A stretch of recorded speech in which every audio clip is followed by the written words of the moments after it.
Existe uma outra consequência das situações de violência sexual que podem ser confundidas como se fosse uma aceitação prazerosa do que está acontecendo com a vítima,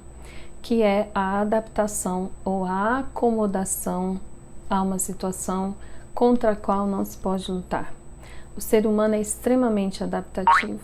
e aí nós vamos construindo estratégias que permitem a nossa sobrevivência. Só que essas estratégias se desenvolvem a um custo muito alto, emocional, psíquico,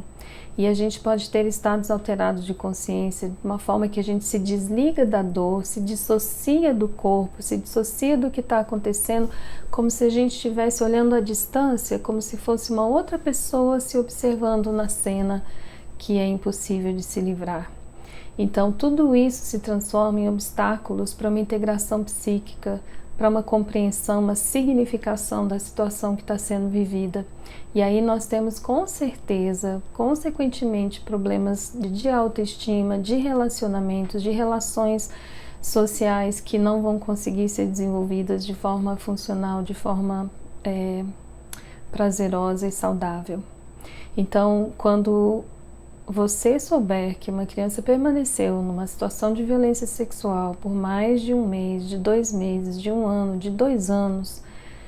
muito provavelmente ela vai estar vivenciando a consequência da adaptação e da acomodação para a sobrevivência como uma estratégia de lidar com algo que, infelizmente, ela não dá conta de evitar ou de fazer cessar.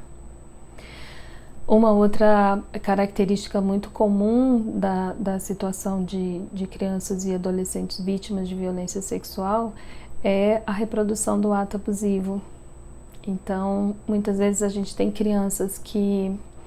no banheiro da escola, do clube, no vizinho, quer reproduzir com outra criança aquilo que está acontecendo com ela. Como nós falamos antes, uma criança pode ter curiosidade com relação ao seu corpo, à formação genital, pode ter curiosidade até com relação ao toque, mas a reprodução de um ato sexualizado, como se fosse uma penetração anal ou vaginal, ou um sexo oral, ou alguma coisa que foge ao conhecimento da criança, a não ser que ela esteja sendo exposta àquilo fisicamente, diretamente, ou por assistir, por participar de situações que ela teve conhecimento desse tipo de ato sexual. Então nós temos aí além do conhecimento inadequado, a gente tem também a questão da reprodução desses atos que acontecem consigo mesmo. Então você pode imaginar que isso também é uma forma de você pedir socorro. E isso pode ser compreendido como uma criança má, uma criança suja, um adolescente sujo, uma pessoa sexualmente, mas uma pessoa perversa e desprovida de moral. Desculpem, mas me fugiu completamente aqui, porque é tão impactante você ouvir alguém dizer isso de uma criança, né? Então a gente pode fazer essa leitura de que essa criança é depravada, lembrei, a palavra é depravada, quando na verdade ela está fazendo uma reprodução de algo que está acontecendo com ela e é um jeito que ela encontrou de pedir socorro, é um jeito que ela encontrou de mostrar que algo está acontecendo com ela e que ela não consegue mostrar no momento que está acontecendo, mas consegue mostrar depois, em outras circunstâncias, em outro contexto, com uma outra linguagem, mas não deixa de ser um pedido de socorro. A gente tem também nas fases mais avançadas da vida, a drogadição, a dependência de tranquilizantes, né? A gente tem o desenvolvimento do transtorno de conduta, especialmente quando a criança entra na pré-puberdade, na puberdade. E aí a gente também tem o desenvolvimento de atos infracionais, que na verdade é uma forma também de resgatar esse autopoder, é uma resposta muito desorganizada, muito desesperada de poder tomar para si o papel de ator e não mais de alguém passivo que se submete, mas de alguém que age mesmo que disfuncionalmente, mesmo que de uma forma desorganizada, mas alguém que agora tem o poder de ser e que agora decide e que agora age, e não mais aquela pessoa que passivamente, por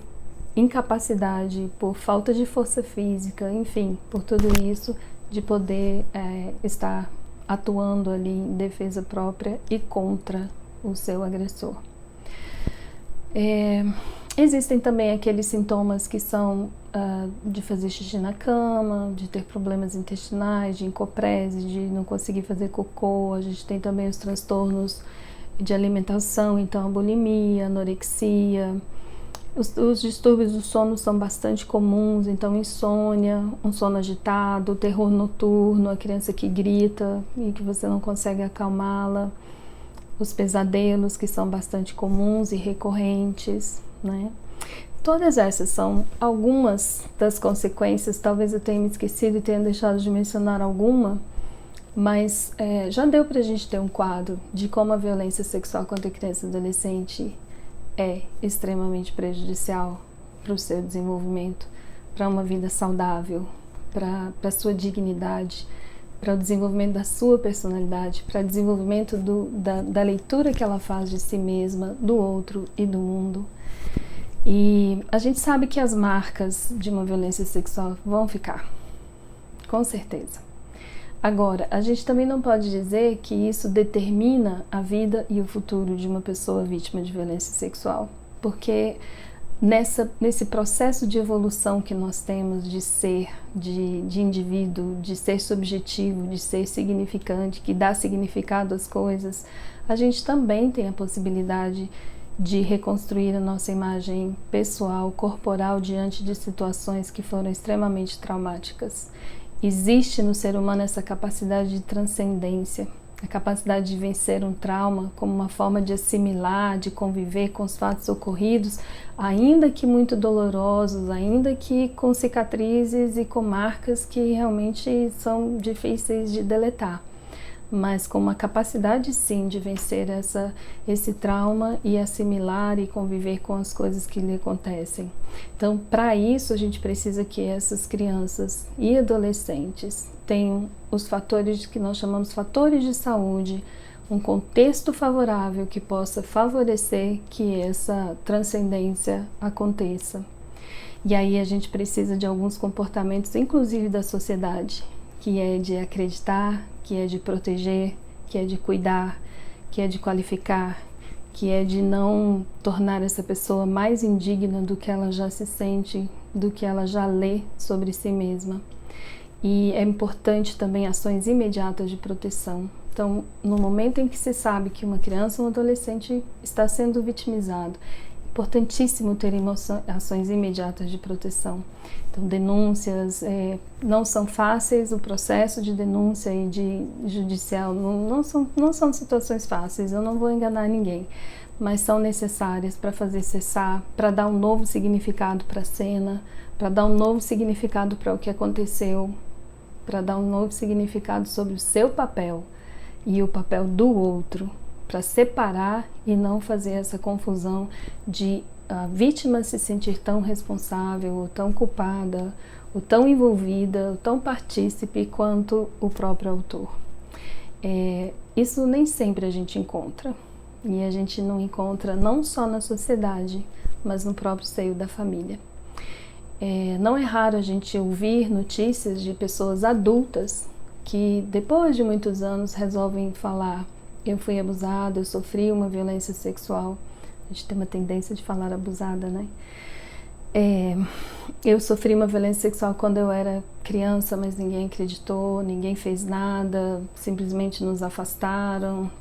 As situações de festa em família eram constrangedoras, mas acabavam acontecendo. E isso mostra pra gente que mesmo nas classes mais favorecidas, a desproteção é comum. E isso acontece por quê? Porque é difícil você acreditar que dentro da sua própria casa, nas pessoas que você confia, está acontecendo uma violência sexual.